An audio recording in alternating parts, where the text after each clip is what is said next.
Thank you, Mr. Chairman. Senator Duplessis, I want to thank you for bringing this bill because the bill really is about unfinished business. Right.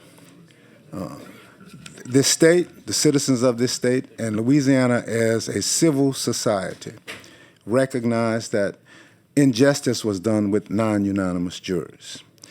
And the fact that we said going forward, it applied then, to make it right, we have to deal with the reciprocity because they are all, we say 800, 1,500, but they are citizens who convicted under that unjust system. And so the cost, the burden of $1 is not nearly sufficient to make up for the burden of injustice as a society. So I thank you very much for bringing the bill. You know, Jim Crow juries, as we know the history, was created by people who value the ideology of segregationists. And I don't believe there's anyone in this committee today who still value a segregated society where you have white supremacists overruling a lower class of people in their mind. I don't think nobody in this committee values that ideology today. But that's what the Jim Crow jury is rooted in. And for anyone to come up here and oppose this bill, they're telling you they still value a segregationist society. And that is so wrong. And we just changed that in Louisiana. We have hundreds of men who are incarcerated, have been incarcerated, no matter how you twist and turn it. Right is right, wrong is wrong. They should be given the opportunity to be considered by a jury that is fair and just, not a jury that is rooted in a value system of 200 years ago that sought to oppress a group of people for years. It's time to change that. I speak to you today as a victim, as a former victim of a violent crime. What happened was someone was arrested for the crime, and I could not identify him because I never got a good look at his face during the encounter.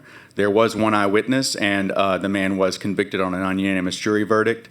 As the victim in the case, I was really uncomfortable with the proceedings from beginning to end, and a lot of that stemmed from the fact that I could not pick this person 100% out of a lineup. And just kind of watching the machinery of the prosecution process and the public defense process was troubling to me as well.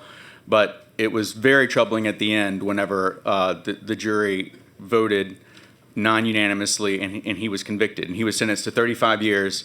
And your programs in Louisiana Department of Corrections, the programs that y'all say are approved for them to do, they're done it.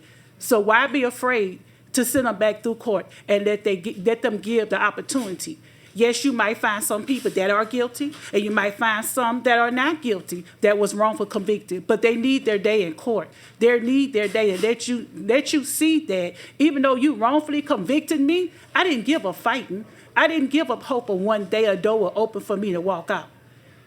25 years ago, I was directly responsible and contributed to the wrongful conviction of an innocent man, Jermaine Hudson, who sits to my left today.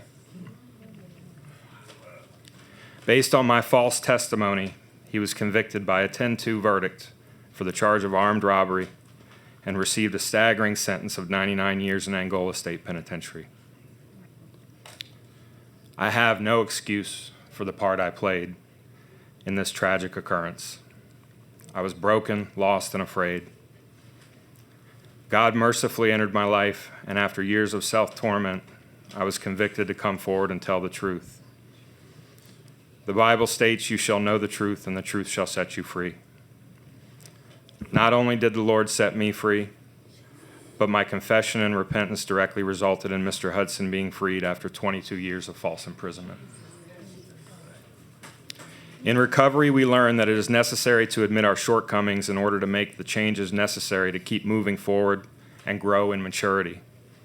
I believe this is not only applicable to individuals, but also to groups of people, organizations, and even governments. The author, poet, and civil rights activist Maya Angelou said, "Do the best you can until you know better. Then, when you know better, do better." Incarcerated for 22 years, I've lost so much. I've lost my mother, 2 brothers, a sister, a nephew, so many. I've lost out on raising my daughters. I had to watch them grow up through prison. Today I am here in support of the non-unanimous jury bill. Praying that you guys pass this bill today because you still have a lot of people that's suffering behind this, and today we can correct this. You have a lot of families that's still in torment behind this, and today, again, we can get this corrected. I believe in this system, and I believe in my heart that y'all will do the right thing today. I've lost 22 years of my life behind something that never took place, period. So I ask y'all today to please pass this bill. Do the right thing. It won't hurt y'all to do that. It won't hurt to do the right thing.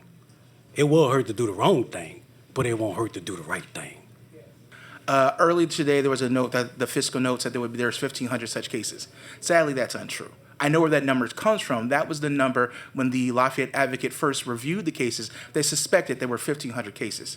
Promise of Justice have been reviewing these cases since that time. We only identified 1,027. Those are the number of cases that were filed.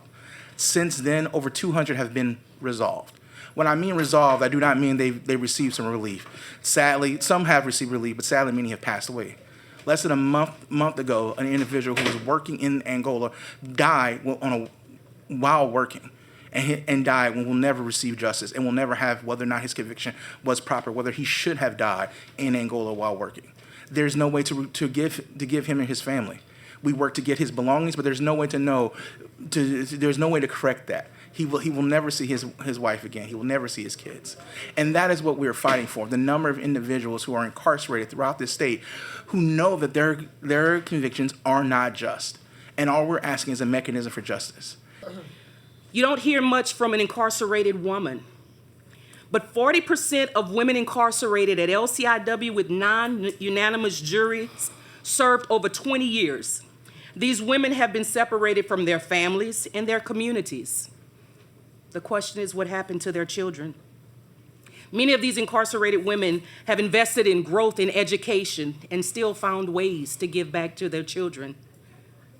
But mom is still not home. Because of being a counsel sub for so long, I gained an understanding and a respect for justice than I've ever had before. There's no way to try or justify the fact that Louisiana continues to incarcerate women, mothers, daddies, aunts, and uncles with unconstitutional convictions. This is not justice. This is not an anti-victim measure. This is about doing what's right, period. And we are charged with that. The U.S. Supreme Court, the state Supreme Court, they put it on us.